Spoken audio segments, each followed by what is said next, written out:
Good morning, students. Today I am here with another video on the poetry section of Flamingo, and the name of the poem is A Thing of Beauty by John Keats. Before starting the video, again the repetition of those three important things that are essential in these days, because you know that Corona is at its rise, so we should wash our hands frequently, sanitize them and wear masks. So now, A Thing of Beauty by John Keats. Before starting the poem, let me tell you something about the poet. John Keats was a romantic poet. He was earlier a surgeon by profession, and then he switched on to poetry. You can very well imagine there is a starking difference between surgery and poetry. Poetry is all imaginary, it's all visionary, it's what you think of, what you dream of. But surgery, it is practical. You cut, you stitch, you operate. There is nothing there is no beauty in that. But poetry, it is full of beauty. And he was a poet of romantic age. So this is an excerpt, A Thing of Beauty is an excerpt from his poem Endymion.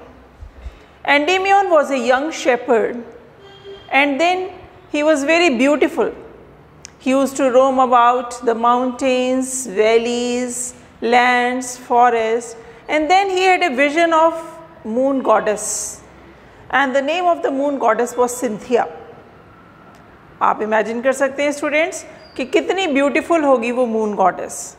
तो जब इन्होंने इसको vision करा, जब इन्होंने इसको देखा Endymion ने, ही हैड ए विजन कि हाँ सिंथिया है, सिंथिया एग्जिस्ट, तो वो उसको ढूंढने के लिए निकल पड़ा।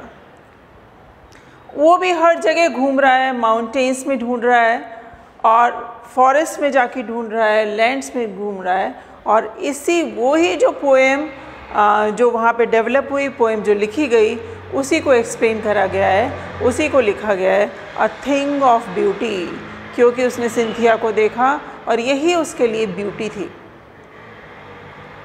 Before beginning with the actual poem, let me ask you that what according to you are the beautiful things. आपके हिसाब से क्या ब्यूटीफुल थिंग्स हैं? तो आप बोलोगे ब्यूटीफुल थिंग्स में या क्या ब्यूटी है? मैं let me extend it a bit. Beauty क्या है? ब्यूटी आप कहेंगे कोई भी खूबसूरत चीज़, और एक जो बहुत ही ट्रू थिंग है वो है beauty lies in the eyes of the beholder. जो कुछ भी देख रहा है आदमी, उसको जो ब्यूटीफुल लगता है, हो सकता है मुझे ब्यूटीफुल ना लगे, हो सकता है आपको ब्यूटीफुल ना लगे, किसी थर्ड को वो ब्यूटीफुल लग रहा है, क्योंकि उसकी आंखें कौन सी ब्यूटी को देख रही हैं वो नहीं पता लगता। पर जो चीज़ें ब्यूटीफुल होती हैं सबके लिए, जैसे एक डांसिंग पीकॉक है, अगर आपको कोई मोर नाचता हुआ दिखाई देता है और रेनफॉल हो रही है तो आप बहुत खुश होंगे, आपको लगेगा wow what a beautiful scene, ऐसा सीन तो हमने कभी देखा ही नहीं, कितनी सुंदर है। या इसी तरह से आप फॉरेस्ट में को देखें, या आप कहीं पर भी जर्नी पर गए हो हिल स्टेशन पे, lot of you must have gone to Vaishno Devi, और जाते समय आपने देखा होगा कि कितना ब्यूटीफुल व्यू होता है। माउंटेन है, वैली है, वहीं पे फॉरेस्ट दिख रहे हैं, पेड़ हैं, आपको बहुत ही अच्छा लगता है। कोई भी एक फ्लावर आपको वैली में बिल्कुल अलग सा दिखता है, आप उसको देख के खुश होते हो। ठीक है, तो यहाँ पर जो ब्यूटीफुल थिंग्स हैं, जब भी हम उनको याद करते हैं, whenever we are actually away from that scene, हम आ गए घूम के और हमने रास्ते में देखा एक लिली का फ्लावर या एक बहुत ही सुंदर रोज़ या लोटस हमने पॉन्ड में देखा, अगर हम उसको याद करते हैं तो हमारे चेहरे पे स्माइल आ जाती है, क्योंकि a thing of beauty is a joy for ever, हमेशा हमेशा के लिए खुशी देती है। ये एक परमानेंट चीज़ है, बाकी सारी चीज़ें टेम्परेरी हैं, पर आप किसी सुंदर चीज़ को देखते हो या आप किसी सुंदर पर्सन को देखते हो तो वो आपके दिमाग में ग्लू कर जाता है, आपको याद रहता है हमेशा, क्योंकि वो ब्यूटीफुल है। So now let us do the poem. A thing of beauty is a joy forever. As I was telling you, a beautiful thing is a permanent source of joy. Whenever आप उस जगह पर हैं भी नहीं, पर अगर आप उसको रिमेंबर करते हो उस चीज़ को, तो आपको खुशी मिलती है. You feel happiness in your heart. तो वही ब्यूटी है. आप खड़े हैं, you are in a very pensive mood, you are in a very thoughtful mood, you are very sad, और आप आके खड़े हो जाते हैं अपनी बालकनी में या आपके वरांडा में, और आप देखते हैं कि बहुत बड़ा सा ट्री है और उस पर बर्ड्स इधर से उधर कूद रही हैं. तो आप उनको देखते हो और आप 1 मिनट के लिए अपना सारा सौरो जो है, सारा दुख है, भूल जाते हो, क्योंकि आप उनकी ब्यूटी में ही एनग्रॉस हो जाते हो. तो a thing of beauty is a joy forever. It is a permanent source of joy. Its loveliness increases. It will never pass into nothingness. कहते दिन पर दिन उसकी जो लवलीनेस है वो इंक्रीज होती जाती है. जितनी बार भी आप अपना वैष्णो देवी का ट्रिप याद करेंगे, जो बच्चे जा चुके हैं, और वहाँ की ब्यूटी को सोचेंगे, हर बार वो एक नए तरीके से ब्यूटी आपको नज़र आएगी. वो फेड नहीं होगा, वो सीन फेड नहीं होगा आपके दिमाग से, वो आता रहेगा. इट्स लवलीनेस इंक्रीजेज, और वो दुगनी सुंदरता के साथ, दुगनी हैप्पीनेस के साथ आपको याद आएगा. It will never pass into nothingness. ऐसा नहीं हो सकता कि आप वहाँ से होकर आए हैं और आप उस चीज़ को भूल गए. ये कभी भी नहीं होगा, क्योंकि वो अ ब्यूटिफुल थिंग है. वो आपको हमेशा हमेशा याद रहेगी. When you are coming to the school and you are getting late, पर आपको रास्ते में दिखाई देता है, जैसे मैंने आपको बताया, पीकॉक दिखाई देता है, या कोई बहुत सुंदर फ्लावर है, या कोई बिल्कुल स्ट्रेंज सी कोई बर्ड है जो आपने आज तक नहीं देखी. आप 1 मिनट के लिए उसको देखते हो और वो आपके दिमाग में चलती रहती है. Next day when you again pass from there, your eyes must be searching कि यहीं पर तो थी, शायद यहीं पर होगी, क्योंकि वो आपको सुंदर लगी. आप स्कूल में आके अपने फ्रेंड्स के साथ उस बात को शेयर करना चाहेंगे. आप घर जाके अपने पेरेंट्स के साथ, अपने सिबलिंग्स के साथ उस चीज़ को शेयर करना चाहेंगे. तो it will never pass into nothingness. अगर आप कोई ब्यूटीफुल थिंग से आपका एनकाउंटर हुआ है, again I am telling you that it's loveliness increases. Whenever you remember it, it will give you joy, it will give you delight, it will give you happiness. It will never pass into nothingness, but will keep a bower quiet for us. बावर होता है एक shady place. जैसे आप धूप में जा रहे हैं ना, किसी छायादार वृक्ष के नीचे आप खड़े हो जाते हैं, छायादार पेड़ के नीचे आप खड़े हो जाते हैं, तो आपको बड़ा सुकून मिलता है. You feel relieved, you feel relaxed, you feel comfort. तो उसी तरीके से ये जो लवली थिंग्स हैं, but will keep a bower quiet for us. जब भी हम ऐसे धूप वाली सिचुएशन से, धूप वाली सिचुएशन आप समझते हैं, जब भी हम कोई टफ सिचुएशन से निकल रहे होंगे, जब भी हम किसी डिफ़िकल्ट टाइम से निकल रहे होंगे, तो हमेशा हमें वो चीज़ें याद आएंगी. But will keep a bower quiet for us. ऐसी शांति की जगह जहाँ पर शेड होगा. शेड का मतलब है जो आपको रिलैक्स करेगा, जो आपको रिलीव करेगा, जो आपको कंफर्ट देगा. यहाँ पर सारा मेटाफोरिकल मीनिंग है बेटा. लिटरल मीनिंग तो ये है कि आपके लिए एक छायादार वृक्ष तैयार रहेगा, पर जो इसका सिंबॉलिक मीनिंग है वो ये है कि जब भी आप कोई डिफ़िकल्ट टाइम से गुजर रहे हैं, तो it will keep a bower quiet for us. आपको ये जो लवली थिंग्स हैं, ये आपके लिए एक शेडी ट्री की तरह होंगी, एक छायादार वृक्ष की तरह होंगी, कि आप उनको याद करिए और अपने टफ टाइम को भूलिए. And A sleep full of sweet dreams. जब आप स्लीप लेते हैं, जब आप रात को सोते हैं और आपको बहुत ही स्वीट ड्रीम्स आते हैं. And health and quite breathing. Health मतलब जब आपको स्वीट ड्रीम्स आएंगे, आप रात को रिलैक्स होके सोएंगे, आप साउंड स्लीप लेंगे, तो आप मॉर्निंग में हेल्दी उठते हैं. Quite breathing. क्वाइट ब्रीदिंग मतलब आप हाफ नहीं रहे हैं, आपको अपनी सांस का लेना महसूस नहीं हो रहा है. Everybody of us is breathing, our heart is beating continuously, but when we start feeling our heartbeat, that would be unnatural for us. जब हम अपनी धड़कन को महसूस करते हैं, तो हमारे लिए वो परेशानी की बात हो जाती है. We go to see the doctor and we tell the ailment that whenever we breathe, we just feel it कि we are breathing. हमें महसूस होता है हमारी सांस चल रही है, तो ऐसा क्यों हो रहा है? तो डॉक्टर आपका चेकअप करेगा, आपको मेडिसिन देगा, क्योंकि अब आप इस तरीके से, आपकी हार्ट बीट चल रही है, आपको पता नहीं लग रहा. आप बहुत शांति से हैं। जैसे when you after the games period when you come to the class and you are panting for breath, आप हाँफ रहे होते हैं क्योंकि आप इतना ज़्यादा रनिंग करके आए हुए होते हैं, तो आप हाँफते हैं उस समय पे, you are panting for breath, तो वो आपकी नेचुरल ब्रीदिंग नहीं है। आपसे कोई कुछ पूछता है, आप कहते हो, आप अपना सांस लेते हो और उसके बाद में आप उनको बोलते हो, इशारा करते हो that I will tell you but let me breathe in a relaxed manner first. तो वो यही बात वो बोल रहे हैं कि आपके लिए बावर क्वाइट फॉरेस्ट रखता है and a slip full of sweet dreams. जब भी आप इन चीज़ों को, सुंदर चीज़ों को याद रखेंगे तो आपको स्वीट ड्रीम्स आएंगी, मतलब आप रिलैक्स्ड रहेंगे, आप हेल्दी रहेंगे एंड क्वाइट ब्रीदिंग, आप रिलैक्स रहेंगे। मतलब ये जो टफ़ टाइम्स हैं, ये जो डिफ़िकल्ट टाइम्स हैं, ये किसी भी तरह से आपको परेशान नहीं करेंगे अगर आप ज़रा भी उन लवली थिंग्स के बारे में सोच लेंगे।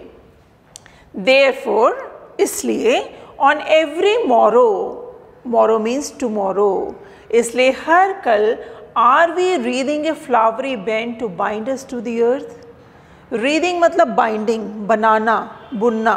तो क्या हम एक फ्लावरी बैंड, फ्लावरी बैंड बेटा क्या है, दिस इज अगेन मेटाफोरिकल, ठीक है। फ्लावरी बैंड ऐसी वो चीज़ है, एक तो बैंड है फ्लावर का, आपने एक माला बना रहे हैं आप फूलों की, और दूसरी ये चीज़ है जितनी भी नेचुरल थिंग्स हैं, जो ब्यूटीफुल थिंग्स हैं, उनको आप रिमेंबर कर रहे हैं, वो फ्लावरी बैंड की तरह से है, to bind us to the earth. Because you know, if you compare man and nature, nature is beautiful. हम लोग बहुत ही ज़्यादा टेक्नोलॉजिकली एडवांस कर रहे हैं हर तरीके से। इस समय पे भी आप देख लीजिए, आजकल के टाइम्स में जो कोरोना का टाइम चल रहा है, वैक्सीन डेवलप हो रही है, नए नए तरीके डॉक्टर्स बता रहे हैं कि इस तरीके से आप कर सकते हैं। पर जो कुदरत है, जो नेचर है, वो अपना काम कहीं ना कहीं पर करे जा रही है। आप पहाड़ देखते हैं, स्नो क्लैड माउंटेन्स देखते हैं, ग्लेशियर्स देखते हैं, वैलीज़ देखते हैं, आप ये सारी चीज़ें देखते हैं। तो आप कंपेयर करिए एक नेचर और एक मैन, एक मैन मेड ब्यूटी और एक नेचुरल ब्यूटी। आप एक बटरफ्लाई को देखिए, कितनी स्पीशीज़ की बटरफ्लाइज होती हैं। If you see hundreds of butterflies, they will be different from one another.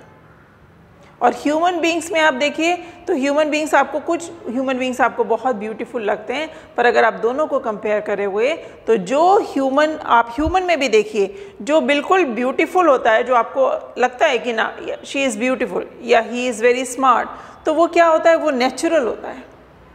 वो ऐसा नहीं होता that you are wearing layers of makeup and then you are looking beautiful, that is artificial beauty. आपकी जो original beauty होती है, जो natural beauty होती है, वो that is without makeup also you look beautiful. तो नेचर और उसमें flowery band to bind us to the earth, अगर हम अर्थ से जुड़े हुए हैं, ज़मीन से जुड़े हुए हैं, तो हमें बहुत सारी ब्यूटीफुल चीज़ें देखने को मिलेंगी। Because nature is earth only, ज़मीन पर ही, पृथ्वी पर ये सारे काम हो रहे हैं। स्पाइट ऑफ डिस्पोंडेंस, डिस्पोंडेंस मतलब निराशा, स्पाइट ऑफ मतलब इंस्पाइट ऑफ, बावजूद, बावजूद निराशा के, of the inhuman dearth, inhuman मतलब अमानवीय, जो भी काम अमानवीय होते हैं। डर्थ मतलब lack, scarcity, of noble nature, कहते हैं अच्छे स्वभाव वाले लोगों की, नोबल नेचर वाले लोगों के स्वभाव की बहुत ज़्यादा कमी है। और ऐसे लोग अमानवीय हैं जिनके अंदर अच्छा नेचर नहीं है। ऐसे लोग हमें बहुत कम मिलेंगे।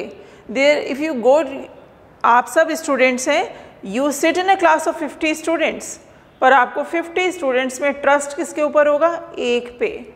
सबका नेचर आपको एक जैसा नहीं मिलेगा, सबका डिफरेंट डिफरेंट होगा, पर आप ट्रस्ट एक पे करोगे। आप उसको कहोगे इसको किसी भी मुसीबत के समय हम इस पर रिलाई कर सकते हैं, ये हमारी हेल्प करेगा, हमें कभी भी नो नहीं कहेगा, किसी के बारे में नेगेटिव नहीं बोलता। कोई एक बच्चा होता है, इस तरह के 50 बच्चे नहीं हैं, कोई एक बच्चा निकलता है उसमें।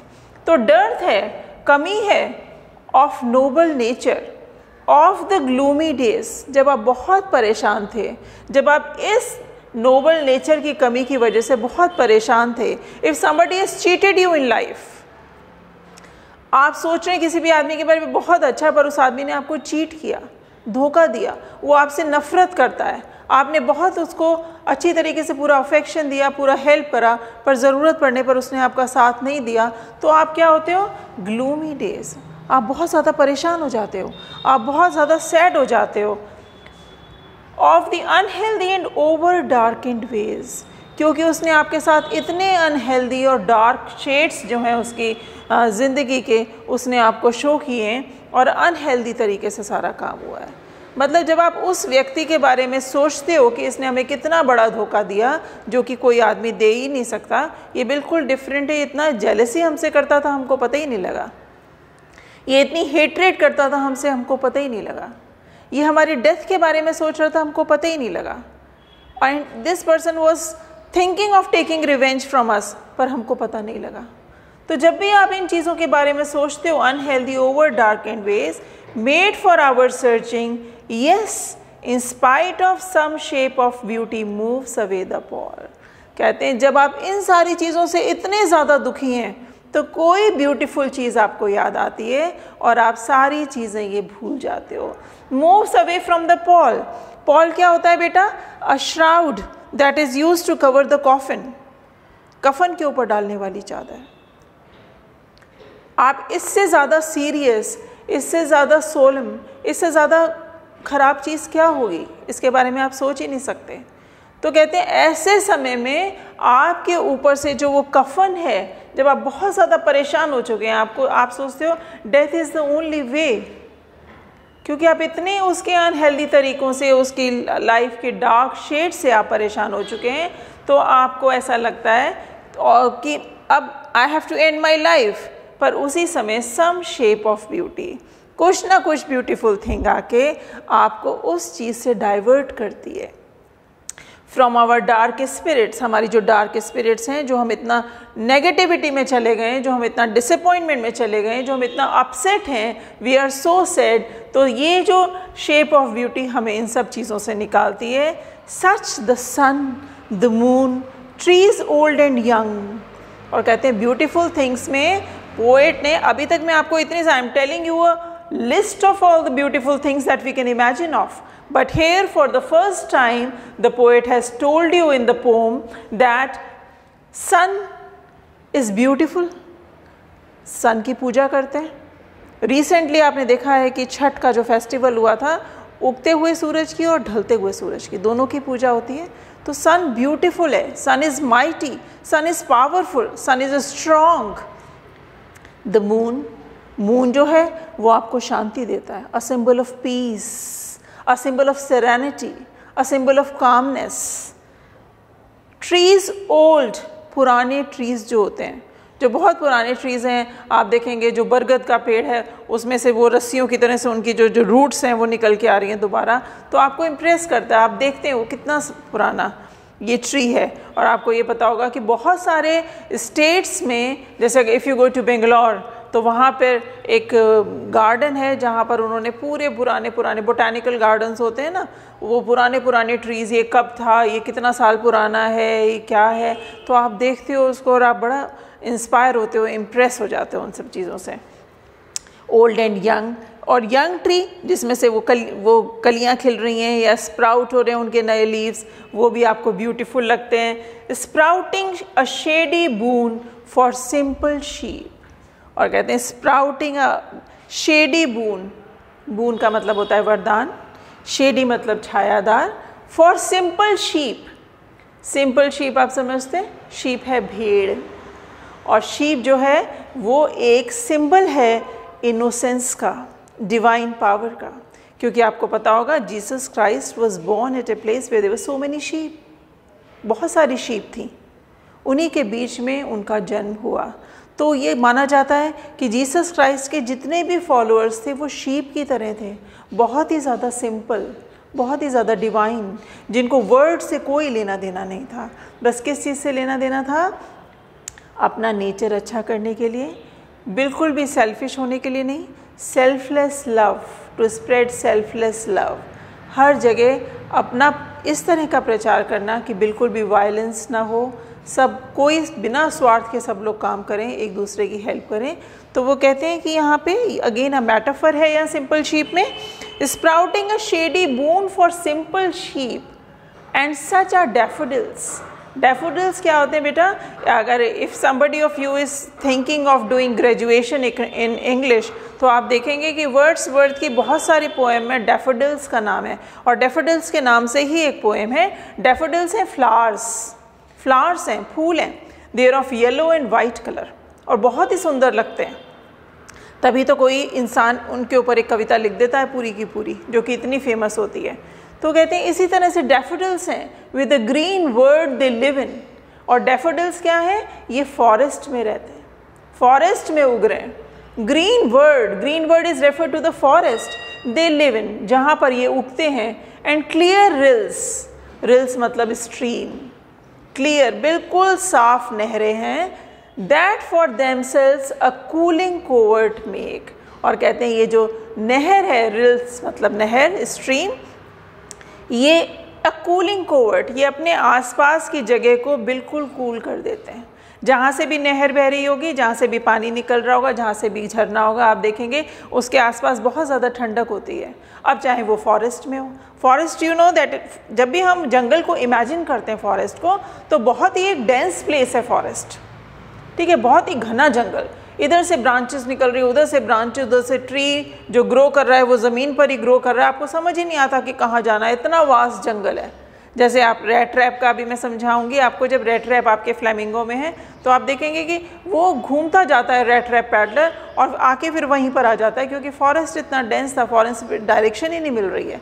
ऐसे जो फॉरेस्ट है फॉर देमसेल्व्स, ऐसे फॉरेस्ट में, ऐसे घने फॉरेस्ट में जहाँ इतना ज़्यादा हॉट है सब कुछ, वहाँ पे जो रिल्स हैं ये अब छायादार और कूलिंग, एक ठंडक का एहसास देती हैं अगेंस्ट द हॉट सीज़न. क्योंकि इतना गर्म है जंगल, वहाँ पे इतना घना जंगल है कि हवा आ ही नहीं रही है. अगर आप खाली 2 पेड़ हों और आप वहाँ खड़े हैं, हवा निकल रही है पत्तियों में से, और आपको बहुत ही अच्छा एहसास हो रहा है, क्योंकि एक जो ब्रीज़ है that is full of, that is relaxing for you. आप वहाँ खड़े होते हैं, यू फील अ फ्रेश, आप फ्रेश फील करते हैं, लाइवली फील करते हैं हवा में.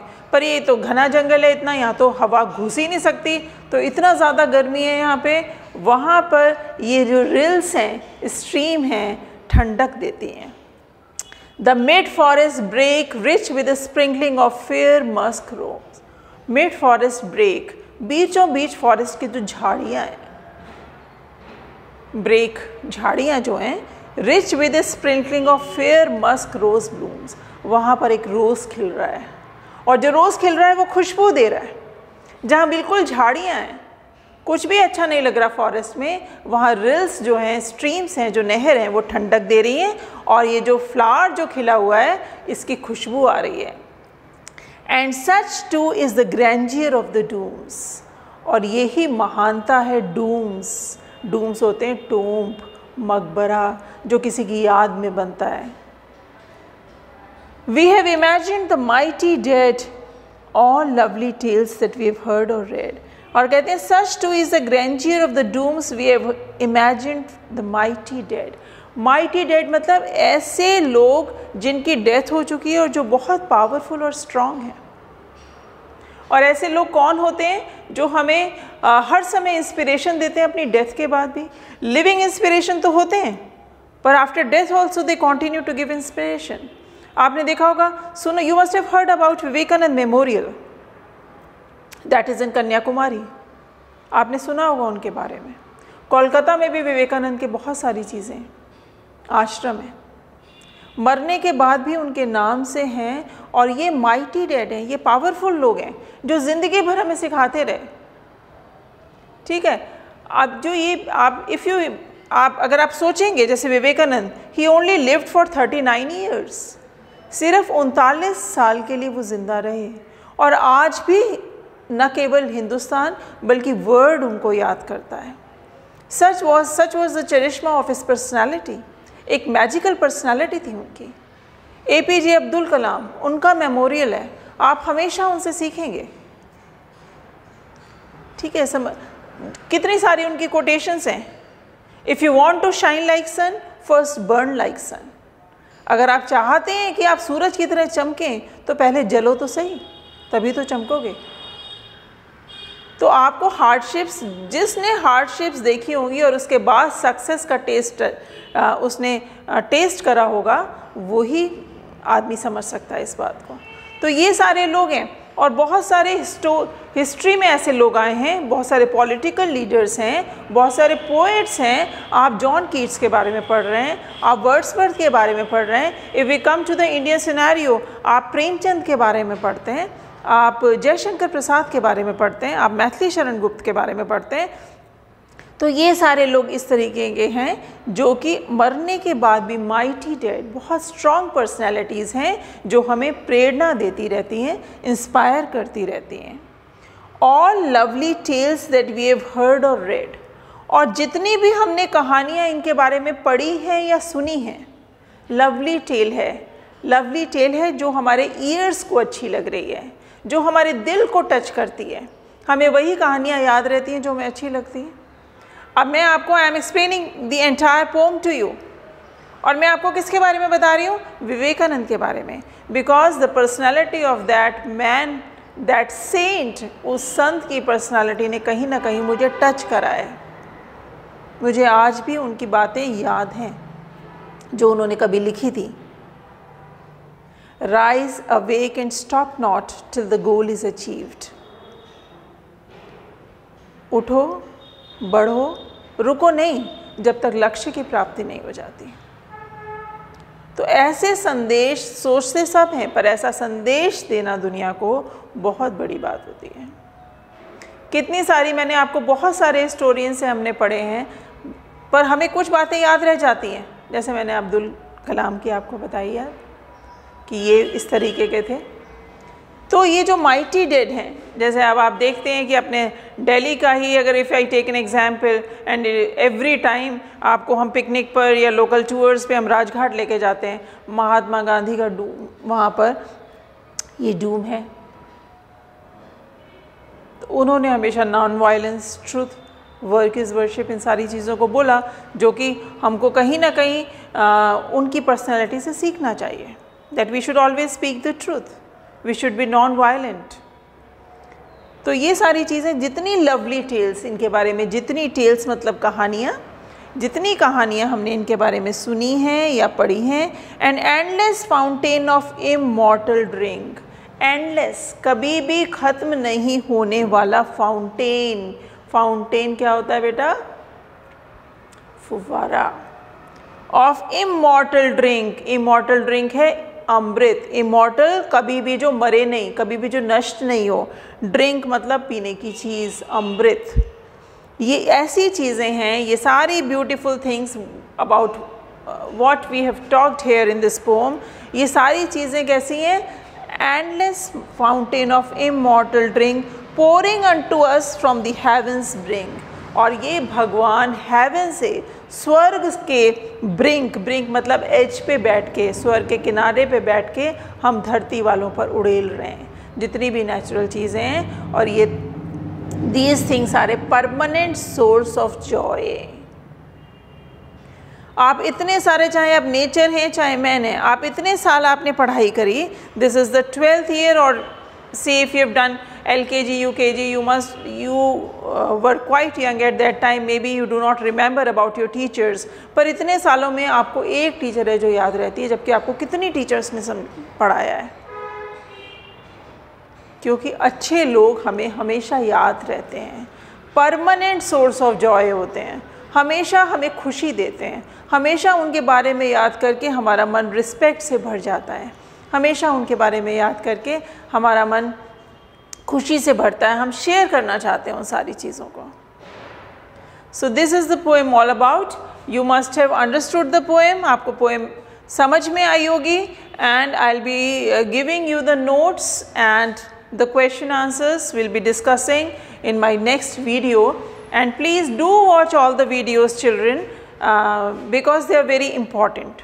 आप रिवाइज करते रहिए, whenever you get time, you just go through it. It is a 30-minute video, और आप देखेंगे, और आपको जो भी कोई प्रॉब्लम होती है, you can always ask, as I've told you umpteen number of times, that you can always ask me on my personal WhatsApp or in the group or through anything. We are always there to help you and we are always there to explain you. If you find any doubt in the poem, you can ask me. This is, I have written all the poem, or the whole transcript is here, and I have explained it to you, and I think that I have explained it to you in detail. It must be clear, and please don't be hesitant in asking the questions. That is I am pleading with from you. आपको बिल्कुल hesitant होने की ज़रूरत नहीं है, जो मन में आता है जिस तरह का भी क्वेश्चन बेटा उसको पूछिए, because my main M is that you should understand the poem, और आपका मेन एम है कि आपको समझ आए। तो जब दोनों का एक ही एम है तो हम उसी डायरेक्शन में चलेंगे। आपको जो कोई भी प्रॉब्लम हो आप पूछ सकते हैं। Good day all of you.